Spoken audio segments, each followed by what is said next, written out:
வணக்கம். நான் தமிழ் மொழி என்ற தலைப்பில் பேச வந்துள்ளேன். தமிழ் என் தாய்மொழி. தமிழ்தான் உங்களுக்கும் தாய்மொழி. எனவே நாம் தாய்மொழியான தமிழ் மொழியின் பெருமைகளை அறிந்து கொள்ள வேண்டும். பண்டை காலத்தில் மக்களால் பேசப்பட்ட பல மொழிகள் இன்று பேச்சு வழக்கில் இல்லை.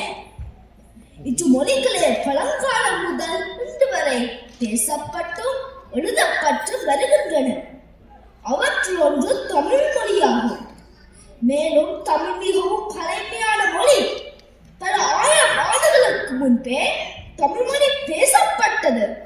எல்லா மொழிகளை விடவும் தமிழ் மொழி மூத்த மொழியாக உள்ளது.